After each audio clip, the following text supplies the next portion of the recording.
여러분 안녕하십니까? 제과제빵 이론 교재를 함께 공부하는 전경희입니다. 오늘은 두 번째 시간입니다. 처음 수업을 안 들으신 분을 위해 2016년부터 지금까지 발간되고 있는 제과제빵 기능사 필기시험 교재입니다.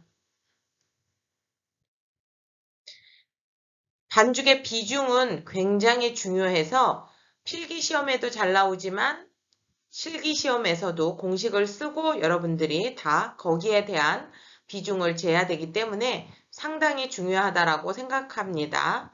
그래서 여러분들이 그러면 비중이 무엇이냐? 부피가 같은 물의 무게에 대한 반죽의 무게를 숫자로 나타낸 값으로 비중이 낮을수록 공기가 많다는 것을 말합니다. 그래서 0.40에서 0.45 사이가 가장 비중이 낮은데요. 그런 것들이 쉬폰 케이크 들어갑니다. 비중은 물 무게 마이너스 컵 무게 분의 반죽 무게 마이너스 컵 무게 해서 반죽 무게 나누기 물 무게를 하니까 0. 몇이 나왔다. 이런 것들을 여러분들이 측정해야 되고요. 그리고 반죽형 케이크는 계란보다 밀가루가 많이 들어가는 것으로서 그래서 0.75에서 0.85 정도가 되고요. 거품형 케이크는 밀가루보다 계란이 많이 들어가서 0.50 또는 0.40에서 0.60까지 들어간다고 생각하시면 되겠습니다. 비용적은 반죽 1g에 차지하는 부피를 말하는 것으로서 단위가 세제곱센티미터입니다. 그래서 파운드 케이크는 1g을 넣었을 때 2.40 세제곱센티미터, 레이어, 엔젤푸드, 스펀지 이렇게 해서 파운드부터 레이어, 엔젤푸드, 스펀지, 롤케이크, 쉬폰 순으로 비중이 점점점 낮아지는 것입니다. 그리고 우리가 비중이 낮다라는 것은 공기 포집이 많이 들어가서 많이 부푼다라는 것으로서 지금 가장 많이 부푸는 게 스폰지 케이크라고 나왔는데 스폰지 케이크보다 더 비중이 낮은 것이 롤케이크, 시폰 케이크라는 걸 꼭 기억해 두시기 바랍니다. 이론 시험에 잘 나오는 것입니다. 그리고 팬의 높이는 거품형 반죽은 많이 늘어나니까 50에서 60%를 패닝하고요.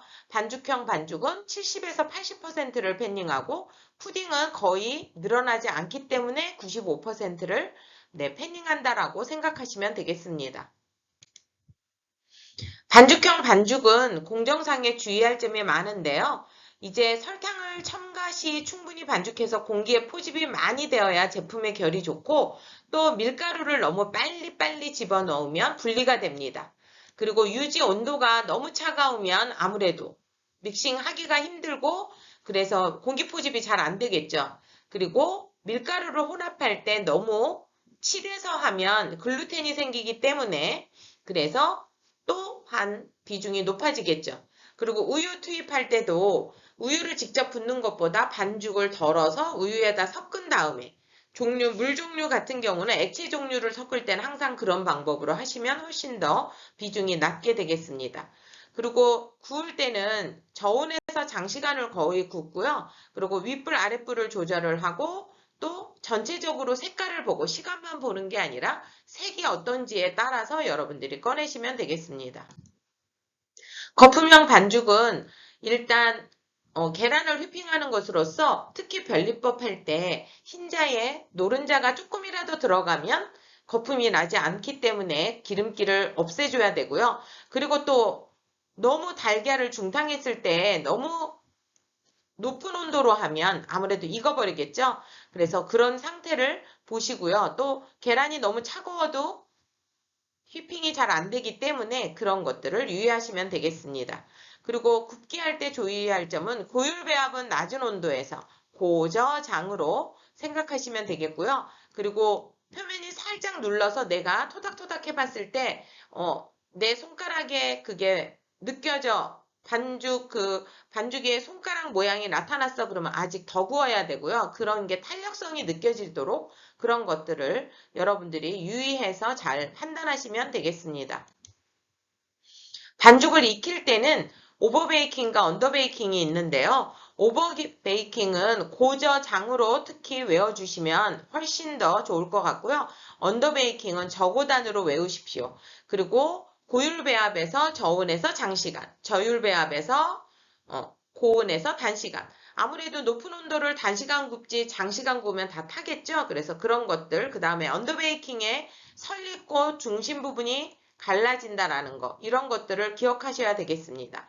튀김 온도는 보통 평균 185도, 그리고 발한 현상이라는 것은 수분이 이제 녹는 거죠. 그래서 설탕을 바를 때 이스트 도넛을 튀겨서 설탕을 묻혀서 제출하라고 그럴 때 너무 뜨거운 거 바로 튀기자마자 설탕을 넣는다면 아무래도 네, 다 녹겠죠. 그래서 발한 현상이 일어나지 않도록 주의하시고요.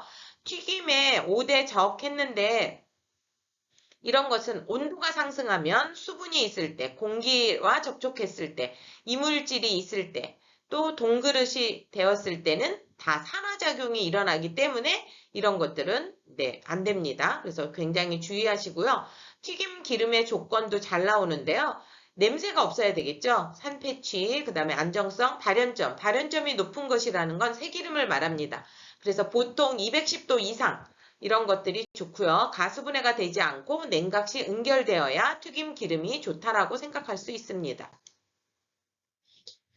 일단 우리 이제 기계나 도구를 사용하는데요. 수직형, 수평형, 스파이럴 믹서, 에어 믹서 이런 것들은 지금 그림은 저희 교재의 앞부분에 다 사진이 수록되어 있으니까 그렇게 보시고요. 보통 우리가 학원에서 주로 사용하는 것들이 수직형 믹서를 사용하고 있고요. 믹싱 볼이나 휘퍼, 훅, 비터, 이런 것이 어느 건지 알고 계셔야 되고, 휘퍼는 제과를 주로 할 때, 거품 낼 때, 훅은 빵을 칠 때, 비터는 그거의 중간이라고 생각하시면 되겠습니다.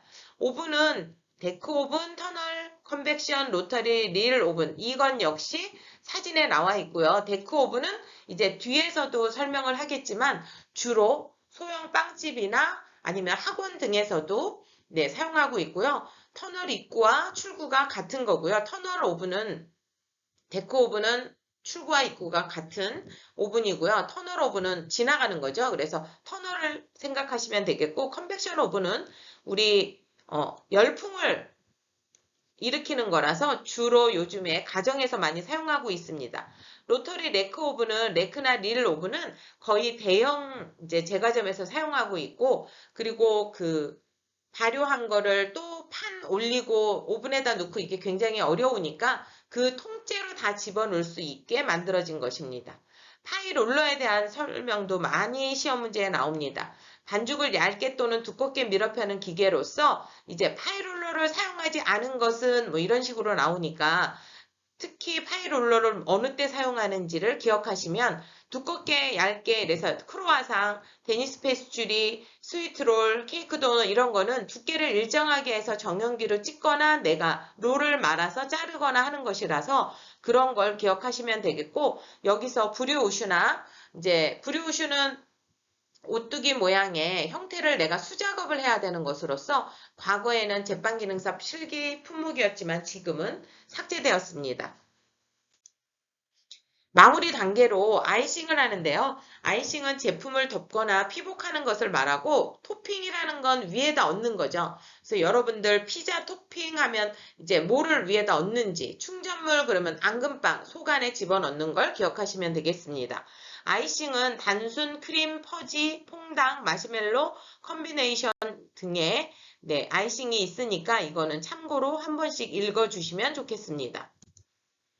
굳은 아이싱을 풀어주는 조치는 여러분이 딱 했을 때 어떻게 해야 된다라는 생각을 하시면 최소한의 액체를 집어넣어 주겠죠. 그리고 살짝 데우겠죠. 그리고 또 데워서도 안 되면 시럽을 약간 풀어서 해준다라는 거. 이거는 상식적으로도 기억하실 수 있겠죠. 그리고 끈적끈적할 땐 내가 손에 뭐를 묻혔죠? 밀가루를 많이 묻혔죠. 그래서 밀가루나 전분 같은 흡수제를 사용하거나 아니면 안정제를 사용한다라는 걸 기억하시면 되겠습니다. 충전물은 제품 속에 들어가는 제품으로서 앙금빵 하면 속 안에 들어가죠. 버터크림 그러면 버터크림이 안에 들어갔었죠. 그런 걸로 생각하시면 되고, 특히 생크림에 대한 게 많이 나오는데요. 유지방의 함량이 35에서 50%를 유지방의 함량이 있어야 생크림이 휘핑이 잘 됩니다. 그래서 그런 게 시험 문제에 잘 나오니까 여러분들이 기억하시고 또 커스터드 크림은 무엇으로 만드나 뭐 이런 거에 꼭 달걀이 들어간다라는 거 기억하시고요. 버터크림, 요거트 생크림 이런 것들이 있다라는 거를 기억하시면 되겠습니다. 토핑은 이제 굽기 전까지 성형 후에 제품 위에 얹는 것을 말하는데 토핑의 종류로는 견과류가 들어가기도 하고 설탕을 들어가기도 하고 초콜릿 아니면 냉동 건과일 등이 들어가서 토핑을 해서 더 맛도 영양도 좋게 하는 것을 말합니다. 자, 여러분 오늘 두 번째 시간인데 어떠셨나요? 저의 수업을 많이 잘 들어주시느라고 애쓰셨습니다. 네, 경청해 주셔서 감사합니다. 고맙습니다.